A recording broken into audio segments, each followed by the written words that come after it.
Bien, buenos días a todos.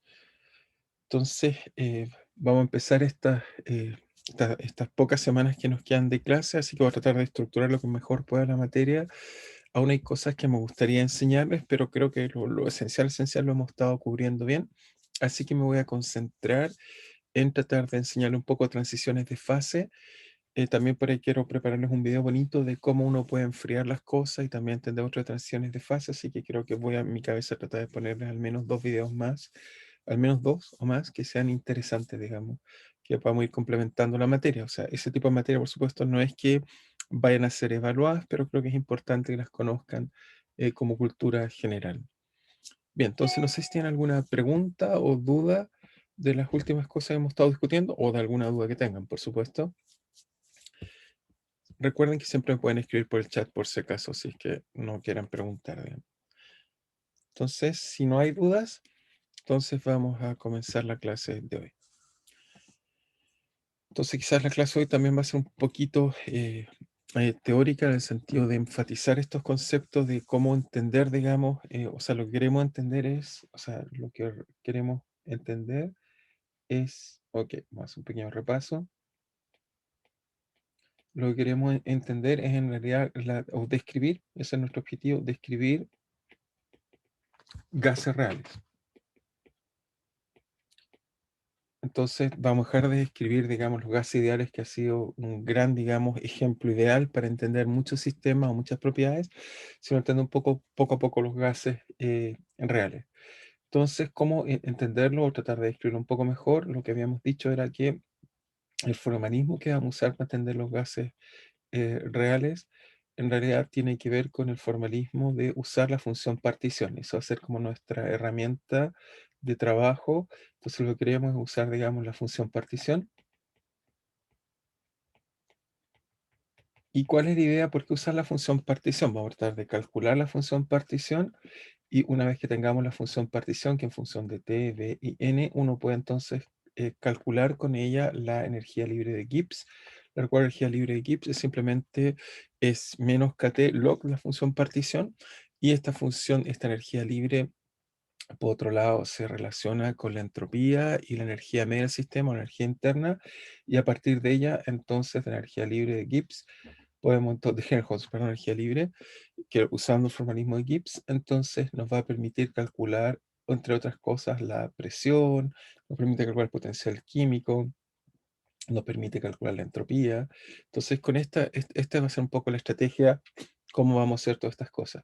Entonces, les recuerdo que la idea es muy simple. Toda nuestra descripción comenzó con el hecho de que teníamos, o nuestra imagen era que teníamos un sistema, un gas, por ejemplo, o pensábamos un sistema pequeño en contacto con otro grande, y en nuestro caso el sistema pequeño era, si quieren, una sola partícula o un sistema en contacto con un termostato, y eso nos permitió entonces decir que la probabilidad de que este sistema tuviera una energía ER, entonces era simplemente la exponencial de menos beta ER. Beta es 1 partido por kt, si quieren, partido por la función partición, donde esta función al principio nos parecía que era simplemente una normalización. Después descubrimos que tenía otra peculiaridad importante que nos permitía generar los momentos, es decir, generar el valor medio, la varianza, y en realidad muchos cumulantes si uno toma derivadas, lo llamamos función generatriz. Entonces, donde por aquí, hasta aquí simplemente era la sumatoria sobre las configuraciones. Hago esta suma siempre con cuidado en el sentido de que puede ser un integral, puede ser algo aún más complejo, va a depender un poco del problema en particular en cuestión, así que este símbolo con mucho cuidado hay que mirarlo, no es un símbolo cualquiera, hay que mirarlo con el cuidado respectivo, porque va a depender, es suma sobre las configuraciones, pero esas configuraciones pueden ser continuas, discretas, o mezclas de variables continuas y discretas, y por lo tanto tenemos que tener cuidado para describirla. Entonces, cuando nos preguntamos la función partición, y eso fue un poco lo que discutimos la clase pasada, la función partición del gas, si quieren, entonces el problema era que había que sumar sobre las configuraciones de la partícula 1, la 2, hasta la n, y esto era entonces una suma un poco compleja, era de beta de configuración de R1 más R2 más etcétera. Entonces, para hacer este problema un poco más accesible, o por lo menos más realista incluso, hicimos algunos supuestos. Entonces, ¿cuáles fueron los supuestos, hipótesis que usamos? Hipótesis, supusimos que dos cosas importantes. Una, supusimos que las partículas en cuestión son distinguibles.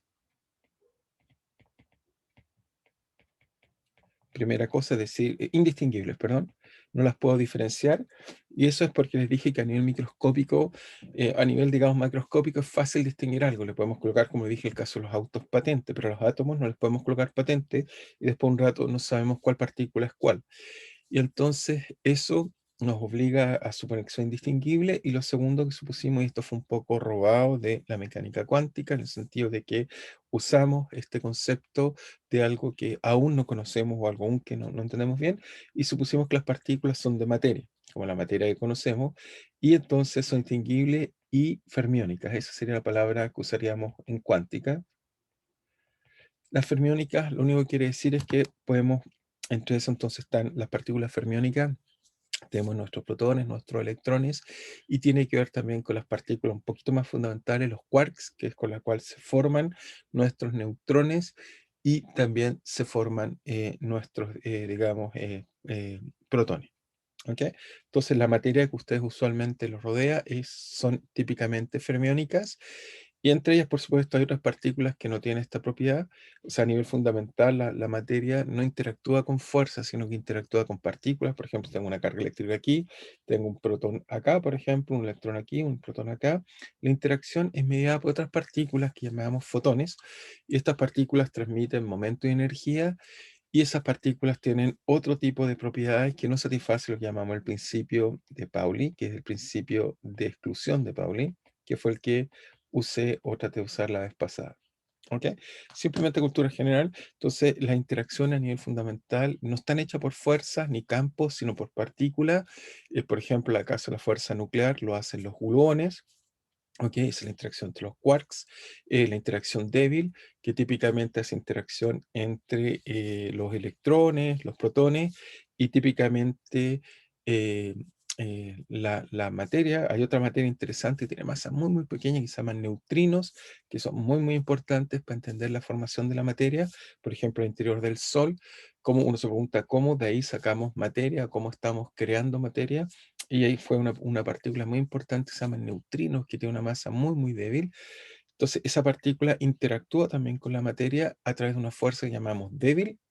Esa fuerza sería como la tercera fuerza importante, electromagnetismo, interacciones fuertes, que sería nuclear, y esta débil es responsable de la interacción entre estos nucleones y nuestros electrones, y nucleones y nuestros protones, y juega un rol fundamental en la formación de neutrones, que son básicos para poder construir, por ejemplo, átomos como el de hidrógeno, y viceversa todos los otros átomos posteriores, digamos.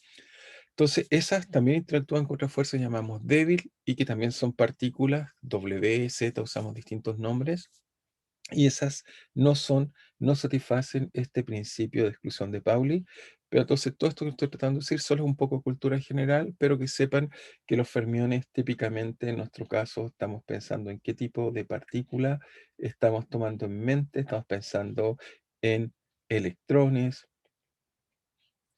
protones, neutrones. Entonces, típicamente la materia seguramente que habitualmente conocen. Entonces, el principio de exclusión de Pauli nos dice que dos partículas no pueden estar exactamente en el mismo estado energético. Eso es lo interesante. En cambio, los bosones, los gluones, no tienen ese tipo de restricciones y tienen otros comportamientos que son muy, muy interesantes.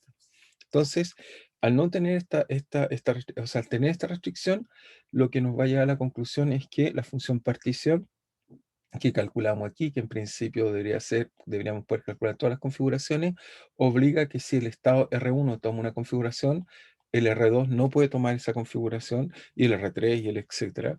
Y por lo tanto uno puede mostrar que eso, más lo que les mostré en la clase pasada, uno supone que hay también indistinguibilidad. Entonces la función partición de un gas de n partículas, al cual depende la temperatura y el volumen, es simplemente la función partición de una partícula, ok, dividido por n factorial, y esto elevado a n. Eso fue un poco lo que traté de mostrarles la clase pasada, y explicarles un poco lo que un poco con las manos de dónde venía esta expresión, pero esta es la expresión que usamos en la práctica, porque esta describe cosas tan útiles como nuestros electrones, protones y neutrones, es decir, la materia con la cual típicamente estamos rodeados o tenemos intuición de que nos rodea. O sea, ninguno de ustedes seguramente está habituado, a pesar que es muy importante, a entender, por ejemplo, los gluones, cómo se afirman los núcleos, pero como típicamente vemos la materia estable, los átomos, no nos preocupa mucho qué es lo que está sosteniendo ese núcleo, pero es fundamental para entenderlo. Entonces, tenemos esta expresión y a lo subsiguiente dijimos, ok, vamos a hacer, entonces vamos a estudiar un gas de partículas, ahora fermiónicas, indistinguibles, pero teníamos la dificultad que nuestras partículas podían ser complicadas y las complicadas dijimos que podían tener una forma, digamos, un poco, digamos, como esta destacada, digamos, que podían ser suficientemente complejas, o sea, nuestros elementos básicos de partículas no son tan simples como queramos, podrían ser cosas como estas que estaban acá, y formadas por moléculas, o sea, formadas por moléculas y no átomos tan simples. Entonces, para describir eso, lo que les dije era lo primero que uno haría naifmente, es decir, colocar el centro, el sistema de centro de masa, y uno diría que, bueno, la energía de este problema en realidad puede ser suficientemente difícil, entonces uno diría que la energía de este sistema debería ser algo así como, bueno, la energía cinética del centro de masa, entonces colocamos V centro masa, si quieren verlo al cuadrado, y además debiéramos a esa energía sumarle, digamos, todos los grados de libertad internos que tiene el sistema. Creo que la vez pasada lo llamé B interno, pero esto va a colocar interno, da lo mismo. Entonces, esos son los grados de libertad interno, donde este E interno, si es que alguien se pierde, tiene que dar cuenta de las vibraciones, densidades de carga, etcétera. In- Incluso podría dar cuenta de la energía nuclear, etcétera. Todas las energías que estamos ignorando en nuestra descripción, solo que nos permite, y esa es la gracia, que vamos a ver que la primera parte importante tiene que ver con la energía cinética y la otra parte va a tener que ver con la energía interna. Entonces, por ahora voy a suponer que nuestras partículas son, digamos, tienen una energía de traslación y tienen grados de libertad internos como lo hemos estado haciendo. Bueno, cuando uno toma eso, entonces lo coloco en la función partición y la gracia entonces de la función partición, uno puede separar, si quieren verlo, en grados de libertad que tienen que ver con la energía de traslación y otros grados de libertad, si quieren que los podemos escribir mejor, así directamente con grados de libertad que tienen que ver con, y aquí me faltó beta, beta, menos, e interno. Entonces, y otros grados de libertad que tienen que ver con la energía interna, y eso entonces como son variables independientes, por el centro de masa no va a depender de lo que le está pasando en los grados de libertad interno, entonces la función partición de una partícula la podemos separar simplemente la función de partición de traslación, que está asociada a la primera parte, a la parte, digamos, que tiene que ver con el centro de masa, y vamos a ver que hay otra parte de nuestra energía interna que entonces depende, digamos, de simplemente los grados de libertad internos de una partícula, que tiene que ver cómo sean las moléculas que estamos estudiando. Entonces, hasta aquí lo que vamos haciendo. Veo que alguien me hizo una pregunta por el chat, perdón. En caso de tener otros tipos de energía, como potencial, por ejemplo, ¿cómo quedaría? Eso es lo que vamos a hacer hoy día. Justamente la pregunta que queremos resolver va a ser tomar en cuenta la interacción y cómo incorporar esa interacción en nuestra descripción. ¿Ok? Es eso lo que quieren realmente hacer, digamos. Por ahora estoy tratando de hacer un gas donde tengo partículas complicadas, no interactuantes, pero después voy a colocar la interacción entre ellas. ¿Ok? Entonces vamos a ir por partes. Hoy día vamos a tratar de primero tener deducciones de cómo es la función partición, si desprecio la interacción, y después voy a colocar inmediatamente la interacción y modificar el formalismo que estamos haciendo. Así que eso es lo que nos va a quedar. Otra duda, ¿cuándo puse a constante Planck en la clase social vimos que H es la 3? ¿Por qué esto? Muy bien, ya lo voy a explicar. Si me dan unos minutos voy a volver a explicar por qué viene la constante Planck y por qué viene elevado a 3n, que es lo que voy a hacer inmediatamente. Entonces, hasta ahí vamos bien. Y ahora entonces lo que vamos a tratar de hacer es un poco tratar de calcular, vamos a suponer primero que nada que nuestras partículas no están interactuando y después de no interactuar, digamos, vamos a hacer, digamos, algo un poco más sofisticado. Entonces, por ahora, efectivamente, lo que estoy suponiendo es, si quieren verlo así, voy a hacer quizá un gas real, voy a tratar de explicar gas real. Entonces, ¿qué es lo que queremos hacer? Lo que queremos hacer entonces, voy a volver a quizás explicar un poco la idea, es, ok, no la coloco. Entonces, acá esta, añadir aquí, la voy a colocar acá, la voy a hacer un poco más pequeña. Entonces, nuestra idea es que nuestro gas ideal va a ser un poco más, o sea, nuestro gas real, ok, lo voy a colocar por aquí. Nos imaginamos que esto aguanta un gas real, lo voy a colocar 3 al menos. Entonces, nos imaginamos, digamos, que nuestro gas está compuesto por muchas partículas como las que están viendo acá.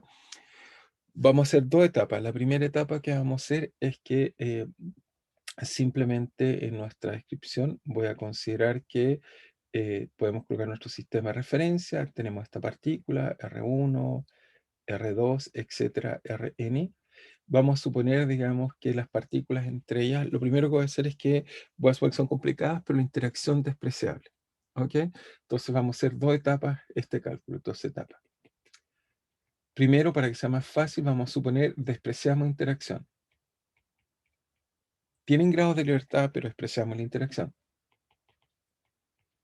Y el siguiente paso, y eso es el entretenido, obviamente al fin vamos a colocar el ingrediente más interesante en este tipo de descripción, es que voy a suponer que sí hay interacción entre las partículas. Ok, entonces el segundo paso, interacción. Me faltó ahí colocar quizá la palabra, sino que interna, interacción. Entonces el siguiente paso es que consideraremos interacción. Y lo que espero deducir es que de ahí voy a demostrarles que, por ejemplo, voy a deducir un teorema muy bonito, se llama el teorema del Viral, y también voy a mostrarles que podemos deducir nuevas ecuaciones de estado como la de Van der Waals u otras. ¿Ah? La teoría nos va a permitir deducir ese tipo de cosas, pero vamos a ir por partes. Vamos a tratar de resolver esto de la forma más simple. Entonces, lo primero es que vamos a hacer primera parte, si quieren, vamos simplemente despreciar interacción. Y después pasamos a tomar en cuenta interacción. Y para responder justo a la pregunta que alguien me hizo por el chat acerca de la constante de Planck, voy a resolverlo al tiro, es que cuando calculamos entonces la función partición, en este caso, entonces uno diría, bueno, la función partición de una partícula sería simplemente lo que escribimos ahí, pero primero que nada, debiéramos, digamos, debiéramos decir que esto va a tener una parte cinética y una parte interna. Entonces, entonces la función de traslación de una partícula, traslación de una partícula, voy a colocar aquí quizá, es simplemente la suma sobre su estado, pero su estado en este caso, la posición de las partículas es continua y la posición de las partículas es continua. Entonces voy aquí a integrar sobre, si quieren verlo, voy a quizás colocarlo así, más cómodo. De 1 a n coloco n partículas y cada partícula tiene 3 momentum, px, py, pz. Entonces ahí coloco 3, pi, ¿ok? Y tiene 3 coordenadas que son sus coordenadas x, y z. ¿Ok? Eso me da cuenta, pero estoy sumando sobre todas sus configuraciones. En este caso tenemos que integrar. Y esto simplemente me quedaría exponencial de menos. En este caso sería la masa. ¿Ok? Bueno, si ocupo la variable momentum, ocupo el momentum mejor, no la masa. Y por lo tanto me quedaría P sumatoria. Entonces, este caso acá me quiere entonces sumatoria. Tenemos que sumar sobre todos los P. ¿Ok? Sumatoria, digamos, de pi al cuadrado partido por 2m. Y si quieren, aquí hay un kt. ¿Ok? O si quieren multiplicado por beta. El primer problema que les dije que tenemos que tener cuidado es que la función partición es un número. ¿Ok? Pero esto que acabo de escribir tiene un problema. O sea, pi cuadrado partido por 2m dividido por la energía por kt, eso es adimensional. Pero esto tiene dimensiones de coordenada, es decir, metros, y esto tiene dimensiones de momentum, o sea, masa por velocidad.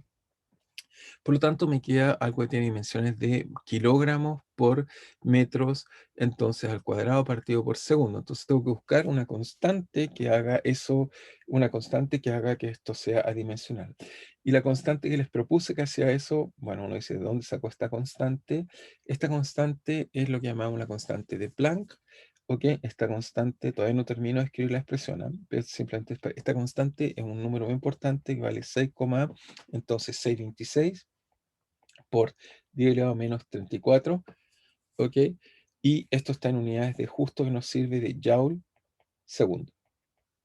Entonces está justo en unidades cuando uno multiplica eso, que en unidades de kilogramos metros cuadrados partido por segundo, así que tiene justo las unidades de Q por P.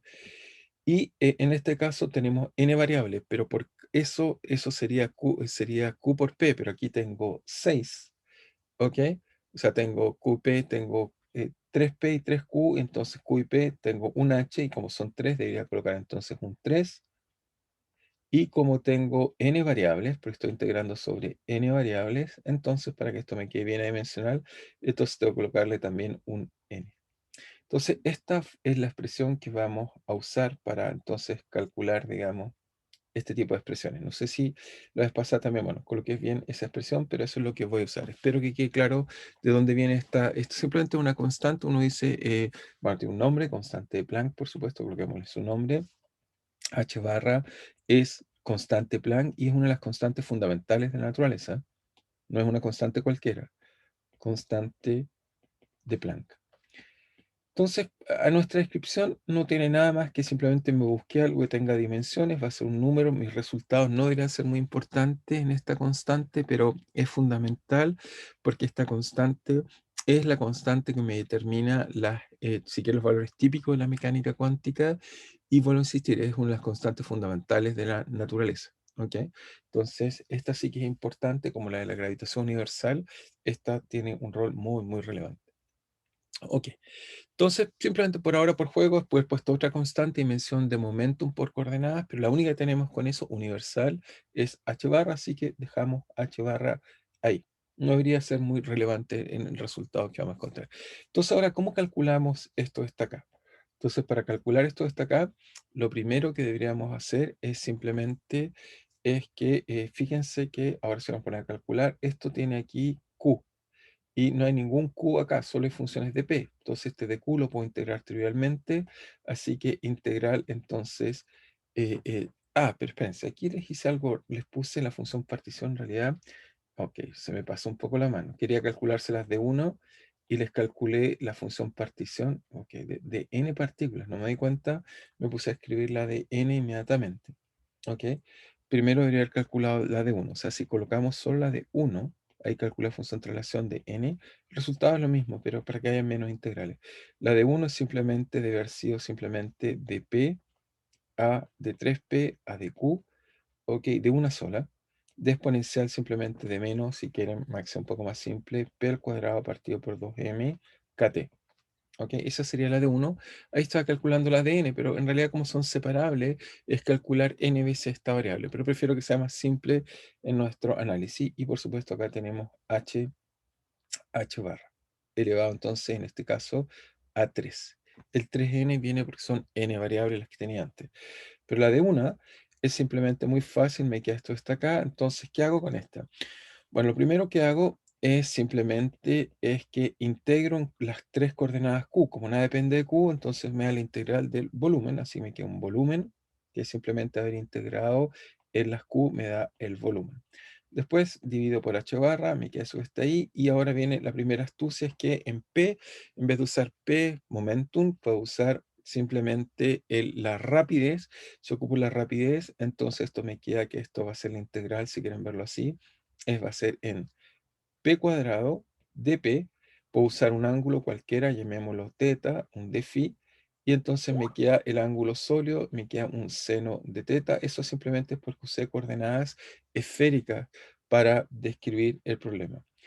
Y esto entonces, coordenada esférica, me queda exponencial de menos p al cuadrado dividido por 2kt. ¿Ok?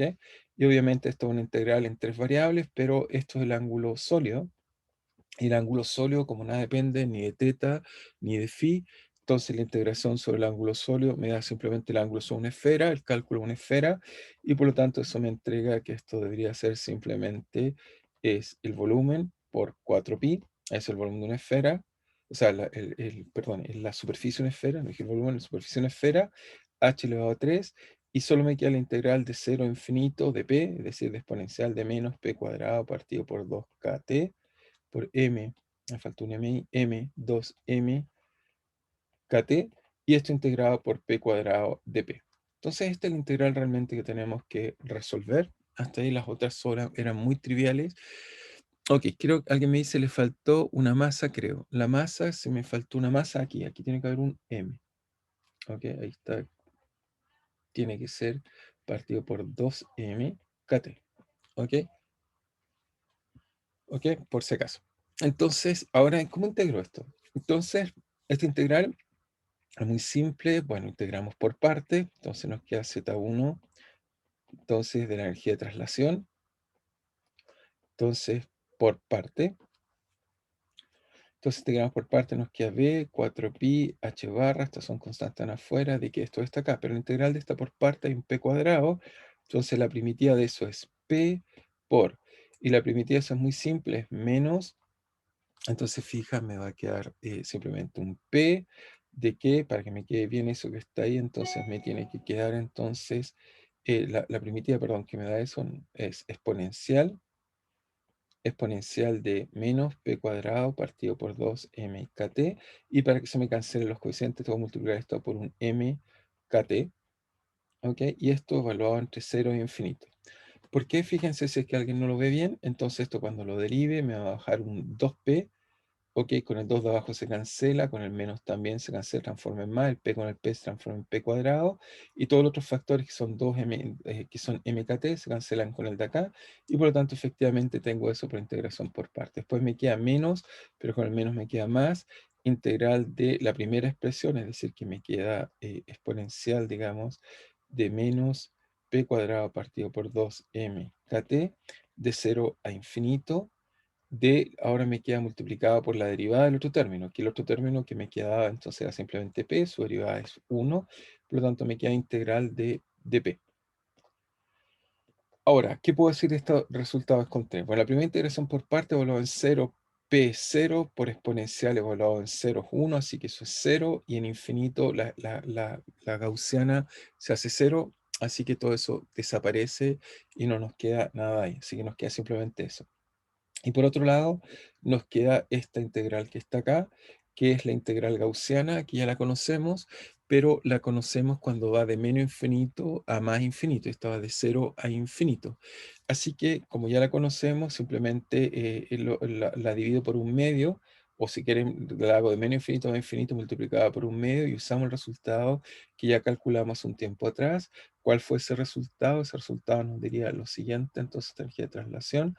Esto nos queda b, entonces por 4pi partido por h barra. Y este integral, y si quieren verlo acá, voy a escribir quizá una expresión aquí, esto vale media gaussiana. Ya habíamos integrado eso, así que sabemos cuánto vale. Y una gaussiana, ¿cuánto valía? Bueno, colocamos media gaussiana, un medio de ese resultado que ya habíamos calculado hace un tiempo atrás, que era simplemente, bueno, espérense, aquí me faltó el factor de adelante, que está acá. No coloqué este factor que estaba aquí en esta expresión, así que hay que colocarlo acá. Es decir, me faltó colocar más ese factor que venía, digamos, de la expresión que era mkt. Así que nos queda ese mkt que estaba ahí. Y la gaussiana integrada vale simplemente, si se recuerdan, hicimos un largo cálculo, lo hicimos en 2 dimensiones, extendemos ese problema en 2 dimensiones, le hicimos coordenadas polares, puede calcular, encontramos que valía 2pi ktm. Así que vale eso que está ahí. Eso que está ahí, eso que está ahí es directamente la gaussiana, por si alguien se perdió. Eso fue el único resultado que estoy usando, que ya habíamos calculado antes. Entonces, fíjense ahora, colecto el resultado y veamos qué obtengo. Entonces, me dice que simplemente z de traslación de una sola partícula vale bh aquí a la 3. Me queda, fíjense que me queda entonces, me queda el 2, hace este 2, transforma esto en un 2, me queda 2pi. Y por lo tanto, y aquí tengo mkt, 2pi mkt, entonces eso vale en realidad, si lo junto todo, vale 2pi mkt, entonces elevado a 3 medios. Y fíjense que h justo también está elevado a 3, así que esto dice que si aquí coloco h al cuadrado, con el cuadrado se cancela y me queda h a la 3, y efectivamente encontramos esta expresión muy interesante para entonces la función partición de, en este caso, una partícula que solo tiene energía cinética. ¿Ok? Si solo tenemos energía cinética, tenemos entonces esta función partición que está acá. Y esto, al h que puse ahí, pero lo puse 2 veces el h, lo dije en palabra y lo coloqué. Ahí sí nos queda bien. Así no estábamos colocando 2 veces el h. Nos queda esta función partición, que es la función partición, efectivamente es correcto este resultado, nos da la función partición de un gas. Ahora, para n partículas indistinguibles, n partículas indistinguibles. Obviamente ya estamos usando son fermiones. Nos queda que z de n, de v y de t, de n partículas, es simplemente 1 partido por n factorial de z de traslación, que en este caso ya sabemos cuánto vale, es v por 2pi, si quieren verlo, mkt partido por h al cuadrado elevado a 3 medios. Y además, si tenemos grado de libertad, entonces nos queda interno z interno a la n. ¿Ok? Nos queda, y esto por supuesto elevado a n. Nos queda entonces este resultado que nos da esta expresión que tenemos ahí. Así que nos da esto nos da entonces como resultado, nos da entonces que la energía libre de Helmholtz, F, que valía menos kT log de z. Entonces esta es nuestra función partición en general de n partículas. Nos queda esto que está acá. Se fijan simplemente hasta ahí qué fue lo que usé si es que alguien se perdió. Usé simplemente que la función partición de una partícula vale esto que está acá, vale la traslación por interna, y usamos el resultado que también les dije al principio de la clase, que para n era de ir por n factorial por z a la n. Usamos todo eso y encontramos entonces finalmente este resultado que está acá. Nos dice que la función partición tiene esta expresión, y además voy a usar una pequeña expresión más porque nos queda n factorial, pero para usar n factorial voy a usar también la aproximación de Stirling, y ahí se nos va a quedar una fórmula simple. ¿Cuál es la aproximación de Stirling? Nos decía que n factorial o log de n factorial era n log de n menos n más 1, pero el 1 lo expreso, n es el número de Avogadro. Entonces esta expresión, uno puede hacer un pequeño juego con ella, que simplemente esto es log de n elevado a n menos log de la exponencial de n. Log de la exponencial de n es n. Entonces tengo log a ambos lados, y por lo tanto si aplico exponencial, se cancelan las exponenciales y me queda que n factorial. Entonces es n elevado a n partido por e elevado a n, y por lo tanto me queda eso. Me queda entonces esta expresión muy cómoda para n factorial. Me dice cómo entonces podemos calcular, digamos, n factorial. Me dice que simplemente es n por exponencial a n por si acaso. ¿Y esto de qué me va a servir? Bueno, me va a servir que esto entonces en este n factorial escrito en la aproximación de Stirling lo reemplazo acá, y ahora todo me queda elevado a n, y por lo tanto me dice que la energía entonces libre de Helmholtz, entonces en este caso vale menos kT log, pero como todo está elevado a n, entonces el n queda fuera de logaritmo de qué cosa, y ahora escribo la expresión que me quedaría. Me queda entonces b partido por este n factorial, pero lo escribí como n elevado a n, y me queda por un e arriba, ¿ok? Y elevado a n lo saqué hacia afuera. Después me queda por 2pi partido por 2pi m kt, que es la expresión que tenemos ahí, elevado entonces a 3 medios. Y todo esto dividido por h al cuadrado y por z interno. Y esto entonces me queda finalmente una expresión muy cómoda para calcular entonces, como les dije, las cosas. ¿Por qué? Porque entonces esta energía libre Helmholtz, como les dije, a donde está la idea que les dije, la energía libre Helmholtz, acá.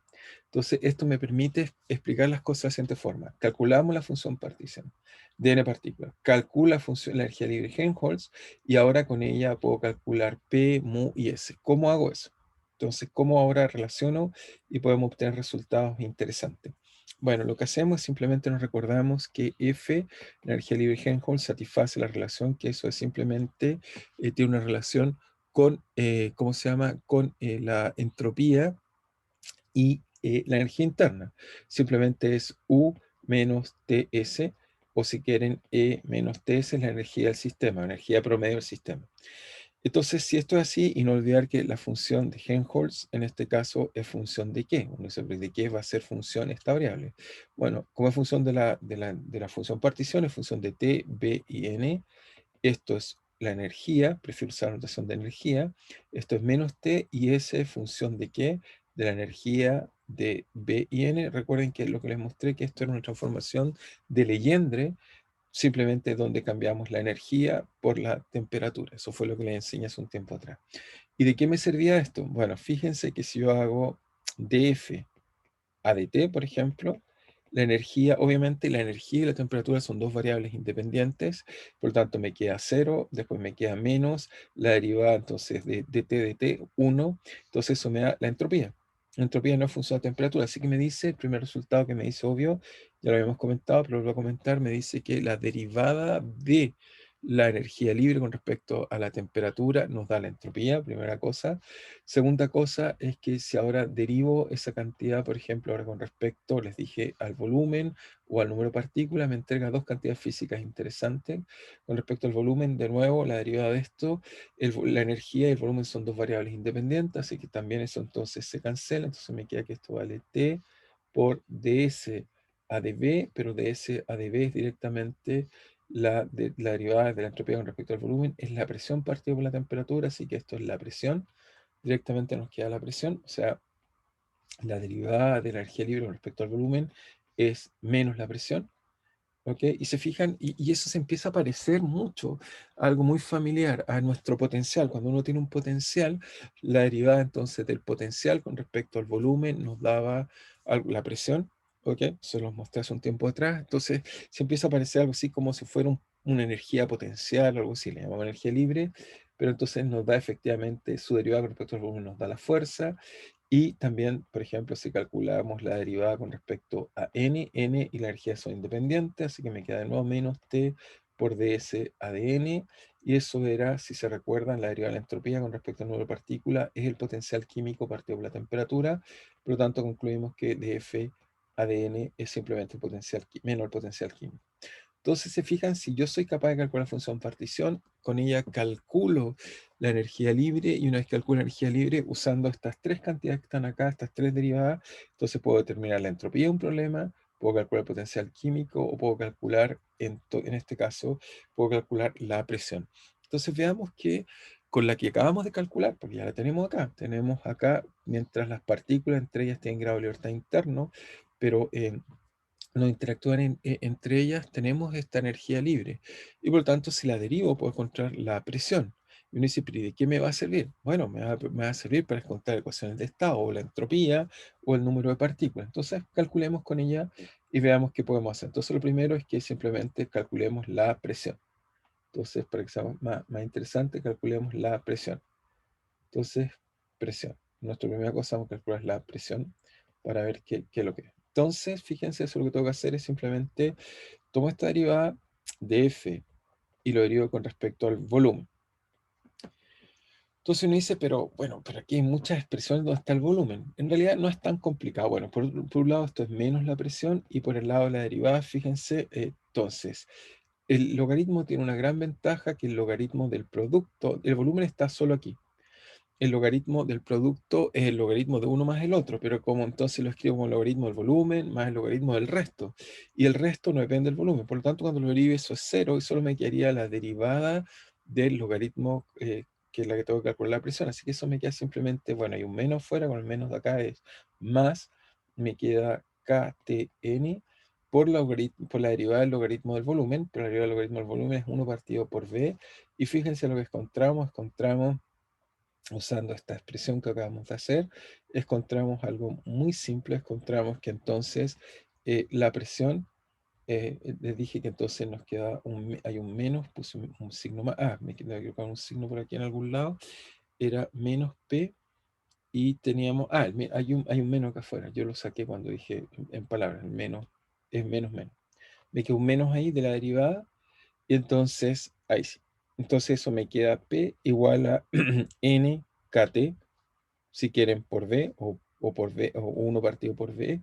Y entonces lo primero que nos predice esta ecuación, muy simple al derivar, nos queda que encontramos algo que ya conocíamos hace mucho tiempo, pero lo que nos dice es que incluso en un gas complicado de partículas no interactuantes, pero las partículas son complicadas, como las que vemos en esta imagen que está acá, incluso en ese caso la ecuación de estado es PV igual NKT. Mientras partículas entre ellas no tengan interacción, por complicada que sean, sigue siendo la ecuación de estado, satisface la ecuación de un gas ideal.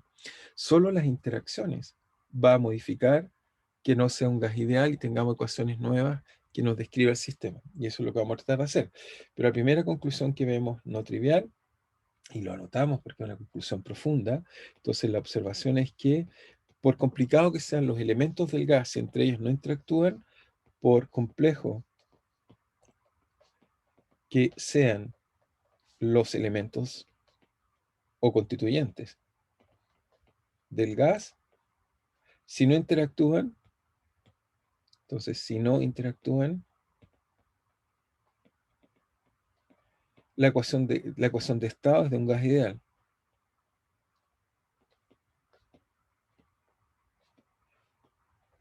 Pero uno puede decir, pero ¿en qué afectan entonces las otras cosas que tiene el sistema? Bueno, no va a cambiar la ecuación de estado, pero sí me puede cambiar la entropía y sí me puede cambiar también, por ejemplo, el potencial químico. En este caso, como tenemos esto, podemos calcularlo. Veamos qué pasa si lo calculamos. Entonces, si calculamos, digamos, por ejemplo, la entropía, entonces simplemente uno diría, bueno, la entropía en este caso es muy simple, basta que calcule, como mostré ahí, es calculo que dF a dt, y eso me debería dar menos la entropía. Entonces la entropía es si lo calculo con respecto a temperatura. Calculamos esto con respecto a temperatura. Si se fijan, la temperatura, ¿dónde está en este problema? Está acá afuera y está acá. Así que, y también está la energía interna en función de la temperatura. ¿Ok? No afecta, hay una pregunta, dice, ¿no afecta, por ejemplo, que las partículas tengan un volumen importante? Sí, por supuesto que afecta eso, pero es verdad la pregunta que me están diciendo hoy, es que efectivamente las partículas tienen un volumen y eso debería tomarlo en cuenta en la interacción, porque ellas cuando se penetran no se pueden penetrar, eso es interacción. ¿Ok? Pero por ahora las partículas que yo estoy tomando en cuenta son tales que, si quieres ver, es como que se traspasan sin tomarse en cuenta el volumen.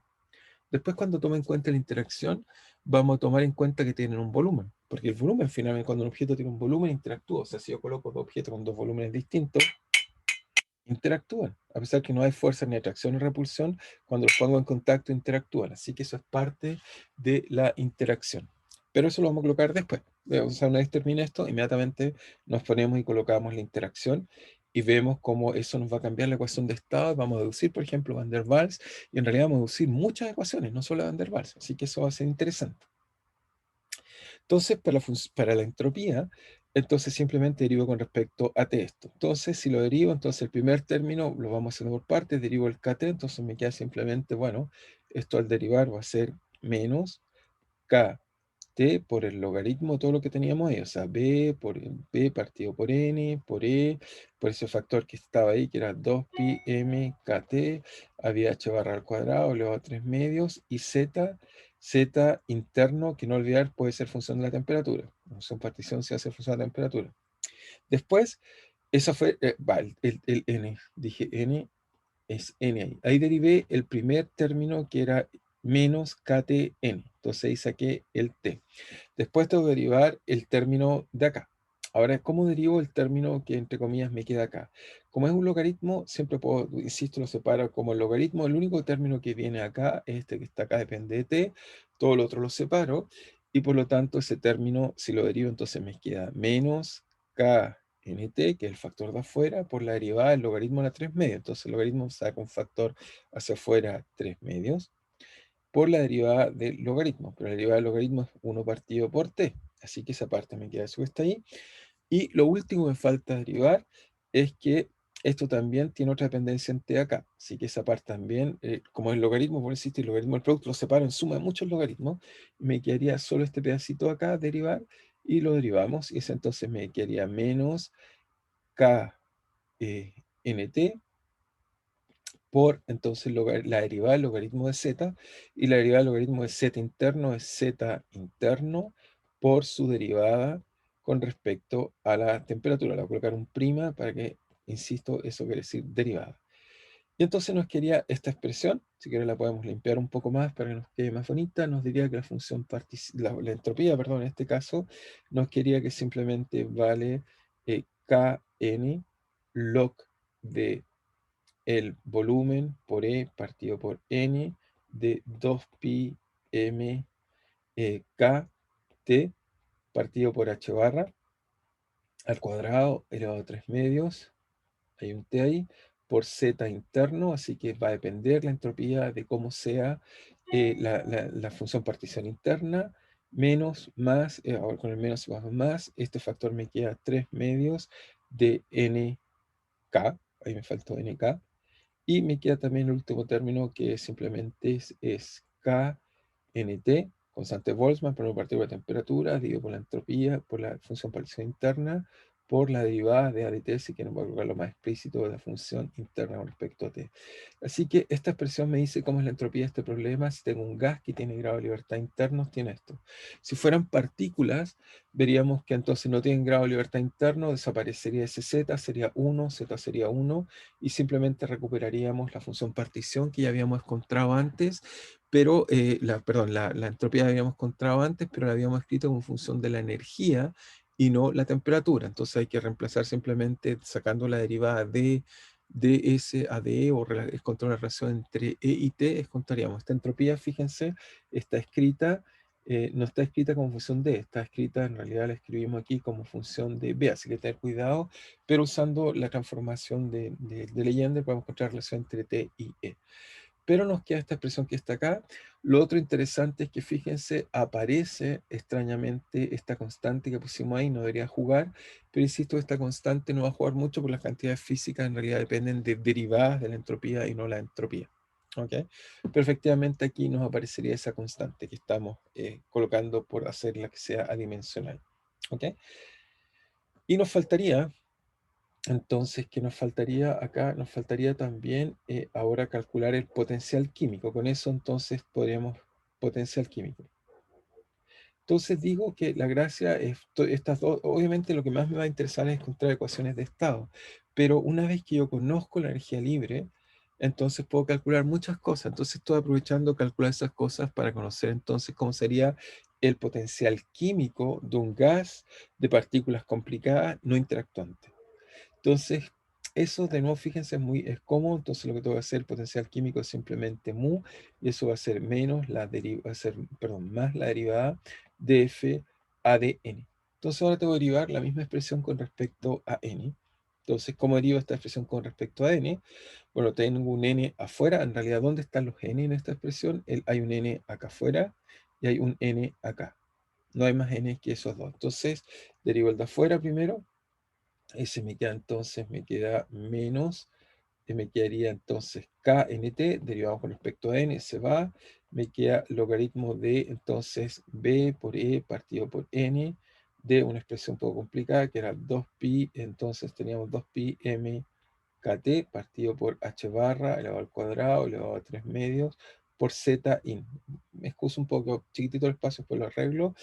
Y después me queda la derivada del argumento que está entonces al interior, que está acá, está aquí. ¿Ok? Entonces ese que está ahí lo derivamos, entonces nos queda menos nkt de la derivada del logaritmo. El logaritmo lo separo en sumas de logaritmo, del logaritmo de 1 partido por n, eso es menos, así que me queda más la derivada del logaritmo, así que eso me queda 1 partido por n. Así que me queda la derivada del logaritmo es 1 partido por n, y por lo tanto, si lo voy a agrupar acá para que nos quede más bonito, entonces finalmente nos quedaría que el potencial químico es simplemente, si quieren lo voy a escribir acá, es kT, me dice que tiene que ver con la energía térmica kT, más, o sea, menos, perdón, más simplemente kT log de esta expresión que es un poco más complicada, que es V por N partido por E por 2pi m kt partido por h al cuadrado elevado a 3 medios de z interno. Entonces, obviamente va a depender, el resultado que encontramos depende cómo sea la estructura de la molécula, eso está en la función partición de z interno, pero podemos entonces calcular todas estas cantidades que podemos encontrar una vez encontramos la función partición. Entonces, como se fijan, hasta aquí hemos podido entonces contar esto y quedamos contentos, contamos los gases ideales, podemos decir cosas, pero ahora sí, al fin, entonces nos podemos preguntar, digamos, la pregunta difícil, cómo tomar en cuenta la interacción, que fue la pregunta que me hicieron entre medio, que vamos a tratar de hacer.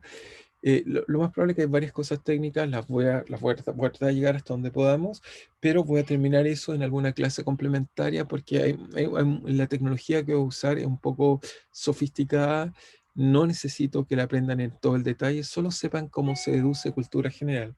Pero, pero no quiero entonces gastarlos tanto en ese tipo de cosas, pero poder entonces avanzar para algunas ideas como poder tratar de hacerse. Entonces ahora sí vamos a tomar en cuenta el segundo paso, entonces interacción de partículas. Y eso sí que es lo característico de un gas. Entonces, la interacción de partículas, entonces lo que voy a hacer ahora es, como dije acá, es realmente tomar esta imagen que está acá y hacer que las partículas interactúen. ¿Ok? Entonces, realmente tomar esto, vamos entonces a duplicar. Ok, vamos a llevar hacia acá. Ah, no, no me deja duplicar eso. Ok, entonces voy a tomar en cuenta entonces la interacción de partículas. Esta vez simplemente voy a tomar en cuenta que las partículas están interactuando. Ok, o sea, tengo cosas complicadas y entre ellas, por primera vez, voy a tomar en cuenta que las partículas entre ellas interactúan. Entonces, lo primero que debería hacer es que las partículas, interacción de partículas. Entonces, lo primero que tengo que preguntarme es cómo es la interacción entre partículas.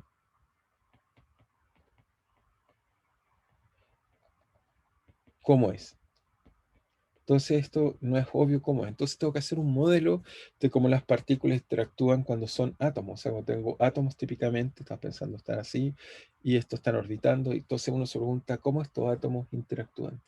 Entonces, un buen modelo, y voy a colocar después datos, de eso es lo que hasta aquí es lo que llamamos, digamos, esto es lo que llamamos el potencial de Lennard-Jones, ¿ok?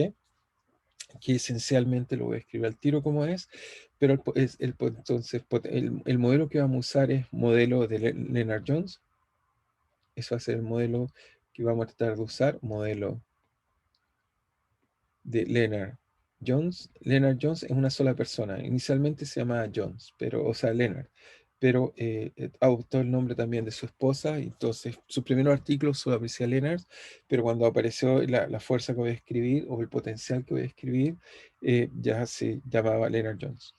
Entonces, tenemos que el potencial del Lennard-Jones de interacción esencialmente de una forma muy, muy particular, bueno, a la gente le gusta escribirlo así, es 4 epsilon, una energía de referencia de simplemente algo que tiene dimensiones de una longitud partido por la distancia, r, distancia entre las partículas, elevado a 12, menos la misma longitud por r elevado a 6. Voy a tratar de explicar de dónde viene este potencial y qué propiedades tiene, y después les digo algunos ejemplos reales. Uno dice, ¿de dónde sacamos esto? Bueno, lo primero es que esta zona acá, el sistema, no olvidarse que la fuerza, si uno lo piensa como fuerza, entonces no olvidar que la fuerza vector, entonces es el gradiente del potencial. ¿Ok? Y por lo tanto, en esta parte de acá, la fuerza va a ser de naturaleza repulsiva, y la razón de esa es que la derivada en este caso es negativa, entonces no es que una fuerza positiva, y por lo tanto la fuerza entre partículas es positiva. Eso, bueno, cuando uno define una fuerza de interacción, quiere decir que las partículas, si es positiva, entonces se están repeliendo. Entonces tenemos esta parte primero de repulsión, vamos a colocar acá repulsión, toda esta parte es de repulsión. Y tenemos una parte también, que es la parte de acá, que es una parte de atracción. ¿Ok? Esta fuerza tiene dos partes, una parte de repulsión y tiene otra parte de atracción. Entonces, en esta zona acá, debido a que la fuerza es, el potencial, perdón, es decreciente, entonces genera fuerzas que entonces nos da, bueno, lo dije quizás con el signo al revés. Ok, podría repetir la fórmula, muy bien. La fórmula es, al momento de repetir, esto es una energía característica, yo voy a colocar valores, simplemente porque esto tiene que tener dimensiones de energía, y tienes 1 partido por R a la 12 y 1 partido por R a la 6. ¿Ok? El sigma es una longitud, o sea, lo que tenemos aquí, si quieres verlo, epsilon es energía de referencia, ya vamos a colocar por qué, y el sigma es una longitud característica. Típicamente el sigma va a tener que tener cantidades, digamos, del orden de los átomos. ¿Ok? Ese sigma tiene que ser típicamente una escala asociada al tamaño de los átomos. Ya voy a explicar el origen de cada uno de estos términos. ¿Ok? Pero vuelvo a insistir, entonces cuando el potencial es decreciente, su derivada es negativa, y eso nos da una fuerza positiva, entonces lo dije al revés, atractiva. Y cuando el potencial es, en este caso, es creciente, entonces da una fuerza atractiva. ¿Ok? Entonces lo había dicho mal en delante. Entonces, ¿de dónde vienen estas fuerzas? ¿Ok? Y dónde uno lo puede explicar. Pero primero quizás debería colocarle esto. Esto es un pequeño tablita que les puse aquí. Es para gases reales. Por ejemplo, si uno toma el argón y uno mide la distancia, esta instancia sigma de interacción, esta en realidad en vez de ser de es sigma, voy a colocar acá sigma, de que es más claro, esto es sigma, esto que son de ahí. Y esto es la misma energía, pero está dividida por la constante de Boltzmann. O sea, esto que está acá es epsilon dividido por la constante de Boltzmann. Es simplemente para energía. Nos dice que el argón, su distancia característica es 0,34 nanómetros, eso es como 30 angstrom, ¿ok? El kriptón 0,6, el neón, el oxígeno, el gas carbónico, para todo gas podemos encontrar este tipo de cosas. Esta fuerza es conservativa, sí, es conservativa. Sí, este es un problema completamente conservativo, es decir, que esta fuerza que está acá, lo que da cuenta es de que si quieres verlo así, si es que para que quede más claro, si yo tengo un gas complicado como lo que está acá, me hago la pregunta, ¿cómo interactúa esta con esta partícula? Y medimos esa interacción. Y lo interesante es que Leonard Jones, hay mucha gente que propuso fuerzas, pero esta es la que más o menos describe muchos problemas. Puede ser distinta, pero la mayor parte de los problemas con moléculas más o menos simples, no tan complicadas como la que puse acá. O sea, fíjate que puse oxígeno, oxígeno, o un gas de argón, etcétera. Uno puede encontrar estas constantes y caracterizarlas. Ahora, la pregunta física es: ¿de dónde vienen?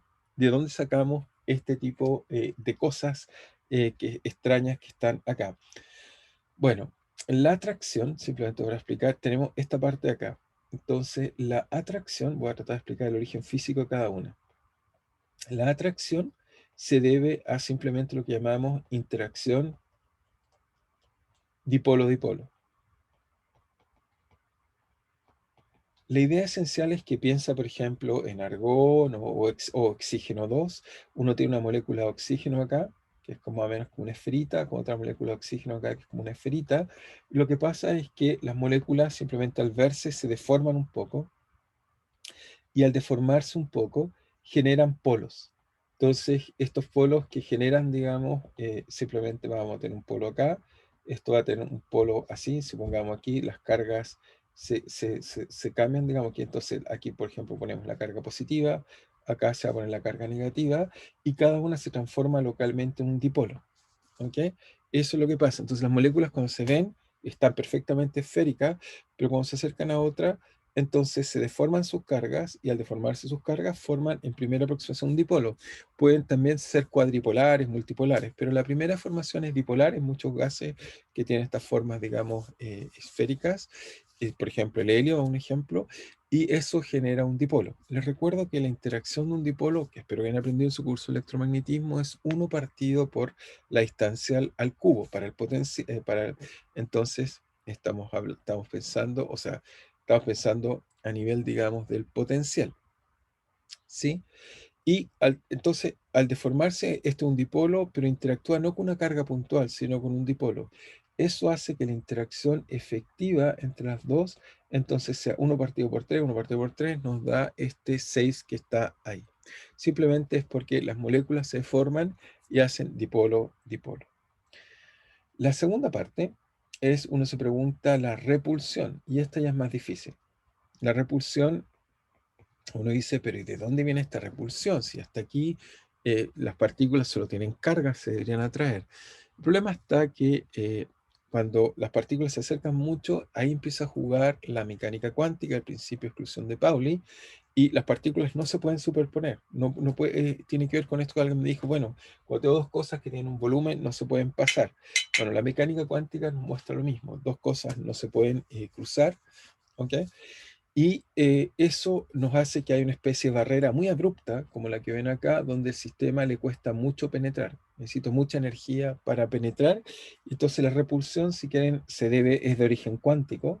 ¿Ok? La repulsión, la repulsión es de origen cuántico. ¿Ok? Y esencialmente se modela. Esto tiene que ver con el principio de exclusión. O sea, con el principio, perdón, sí, principio de, bueno, en realidad dos cosas. Las partículas no pueden estar en el mismo estado, pero también tiene un principio de no exclusión, de incerteza, quise decir. Correcto. Incerteza de Heisenberg. Las partículas no pueden estar una arriba de la otra, esencialmente, es lo que nos dice. Y eso genera que haya una fuerza de repulsión que se modela. Esto es modela. No estoy diciendo que uno la derive de primeros principios y uno entienda esto. Se modela. Es simplemente un modelo que nos dice que en buena aproximación se puede escribir como una fuerza clásica de R a la 12. ¿Ok? Solo es un modelo. Entonces estamos considerando, ok, hay una pregunta que me dice, entonces estamos considerando que todos los átomos iguales. Digo, sí, estamos usando que todos los átomos por ahora son iguales para hacer este tipo de modelos. Si no, obviamente, si tuviera algo aún más complicado, tendríamos que usar potenciales aún más difíciles. Entonces, este potencial de Lennard-Jones, estamos suponiendo que todas las partículas que estamos tomando en cuenta son iguales, por complicada que sean, pero son iguales y tienen una fuerza de atracción y una fuerza de repulsión. ¿Ok? Entonces, ¿cuál va a ser la idea? Simplemente porque ya estamos en la hora, o cuál va a ser la idea, ¿por qué queremos hacer esto? Bueno, el resultado más interesante lo que vamos a hacer es que cuando uno tiene un potencial como este, como el que estamos viendo en pantalla, uno esperaría que entonces aquí hay un lugar donde la atracción y la repulsión se puedan balancear. Hay un R muy particular acá, que deberíamos destacarlo, que es como un R de equilibrio. ¿Ok? Es un R donde la derivada del potencial es cero. Bueno, es eso lo que vamos a esperar. Vamos a esperar que la materia, bueno, primero vamos a encontrar una ecuación de estado que nos va a decir que va a dar cuenta de este efecto de la repulsión y etcétera en el sistema. Pero lo más profundo e interesante que espero mostrarles es que esto nos dice que la materia, pues, de alguna forma, tiene estados en los cuales se puede equilibrar, pero no está hablando solo de A2, sino que hay muchas otras partículas. Y esto nos va a llevar a una conclusión increíble, muy profunda, que nos va a permitir explicar la posibilidad de que la materia tenga distintos estados. El hecho de que hay una longitud característica acá, el hecho de que hay una distancia especial donde la repulsión no me deja ir más allá, pero si me alejo, entonces también tengo una atracción, entonces para ciertas temperaturas vamos a encontrar que la naturaleza va a tratar de compactarse, pero no se puede compactar más allá, y por lo tanto nos va a permitir explicar que la naturaleza tiene distintos estados. Con esto vamos a poder describir por qué, por ejemplo, cuando tomamos un gas cualquiera y lo empezamos a comprimir o bajar la temperatura, podemos encontrar que hay una temperatura crítica en la cual el sistema entonces se condensa y pasa a un nuevo estado de la materia, que es, por ejemplo, un sólido. ¿Ok? Podemos pasar de un gas a un sólido, por ejemplo, o de un gas a un líquido, de un líquido a un sólido, etcétera. Los estados de la materia en realidad los vamos a entender como consecuencia de la interacción. La ecuación más simple que describe este fenómeno que vamos a derivar es la ecuación de Van der Waals, que vamos a ver cómo, haciendo este formalismo de calcular la función de partición, calculo la energía libre y al derivarla vamos a descubrir que en vez de salirnos la ecuación de estado que hemos usado hasta ahora mucho tiempo, vamos a poder derivar nuevas ecuaciones de estados. Y en particular vamos a poder construir la derivación de Van der Waals. Así que con eso voy a contar Van der Waals y lo que mayor vamos a descubrir con eso es que la materia tiene distintos estados. Pero como me quedan pocas clases y quiero quizás enfatizar y explicarles quizás algunos aspectos pequeños, insisto que el aspecto técnico de cómo se hace esto y la matemática que hay detrás, que es sofisticada, que es un método que se llama de Ursel and Meyer, que tiene que ver con interacciones de grafo. Lo voy a explicar, ¿eh? No, no es que no lo voy a explicar. No lo vamos a evaluar, pero lo voy a explicar y lo que voy a hacer es que voy a hacerles una clase complementaria donde voy a terminar o desarrollar bien este cálculo, de encontrar la función partición que hay que calcular, de ella voy a calcular energía libre y con ella voy a derivar entonces dos cosas. El teorema Elviral, ese sí es materia del curso, que voy a volver sobre él es importante conocer, y de ahí voy a derivar la ecuación de Van der Waals. ¿Ok? Entonces, pero insisto que lo vamos a hacer en la clase complementaria, quizás lo haga mañana, que voy a subir, pero es porque creo yo que vale la pena que lo sepan, pero no quiero que entiendan todo el tecnicismo matemático que hay detrás, es complejo. Solo quiero que entiendan el resultado final o la idea, y si a alguien le interesa entenderlo, por supuesto, puede aprender lo que les voy a enseñar, pero insisto que no quiero que se pierdan de vista qué es lo relevante. ¿Hay un Ramón se vuelve a ver esto? No. En física estadística quizás le enseñen algo de transiciones de fase, quizás en mecánica estadística lo puedan quizás comentar esto, no estoy muy seguro. Igual lo que les voy a enseñar es algo bien sofisticado, pero seguramente el teorema del Viral sí se los van a enseñar. En astronomía, por ejemplo, aquellos que estudian astronomía es muy importante porque así como sacamos, por ejemplo, uno ve una estrella y uno se pregunta cuál es la ecuación de estado de la estrella y uno empieza a decir, bueno, debe depender de esta forma y el resultado que voy a mostrar es un teorema en el cual nos permite entonces contar ecuaciones de estado. O sea, uno quisiera saber, la estrella uno supone que está en un cierto equilibrio y por lo tanto me gustaría saber cómo se relaciona la presión con el volumen y la temperatura. Entonces sí sirve en muchos aspectos y lo más probable es que ahí se lo van a decir como resultado, pero yo quiero tratar de mostrarles cómo uno deriva esos resultados y de dónde vienen. Eso es lo que quiero mostrarle la física detrás profunda. ¿Ok? Pero lamentablemente un poco sofisticado. No, insisto, que quede bien claro, no es que quiero que aprendan todo el detalle matemático que les voy a hacer, pero creo que les puede servir a aquellos que se interesen saber cómo entendemos finalmente las transiciones de fase. Eso se los voy a explicar bien, pero el formalismo que hay detrás para llegar a eso, voy a yo explicarlo, digamos, y simplemente lo pueden mirar, como insisto, más bien como cultura general, pero no va a ser evaluado, por supuesto, porque es muy complejo. Creo que va a ser demasiado complejo y no vale la pena evaluar ese tipo de cosas, digamos. Quiero que entiendan las ideas y no esas cosas. Bien, no sé si tienen alguna pregunta o duda, pero les voy a subir eso entonces y después me comentan, no, no estuvo claro, no entiendo, o gracias, como quieran, digamos. ¿Ok? Así que eso va a estar ahí disponible de todas maneras. No sé si hay alguna duda o pregunta de lo que discutimos o estamos claros. Nada por allá. Entonces parece ser que está claro. Entonces lo que hacemos es que lo voy a subir. Voy a tratar de hacerlo seguramente mañana y se los dejo ahí. Y bueno, entonces cuando vuelva a la próxima clase seguramente voy a partir, bueno, en este resultado que está explicado ahí y ahí seguimos adelante con la materia. Bien, entonces nos estamos viendo el jueves. Espero pronto tengamos las notas, tanto sus tareas como del control. ¿Ok? Así que prontamente les trataré de tener que tengan esas notas. Bueno, cuídense y estén bien. No olviden, nos estamos viendo entonces. Gracias. Chao, chao, nos vemos. Cuídense. Chao, nos vemos. Chao. Chao, chao.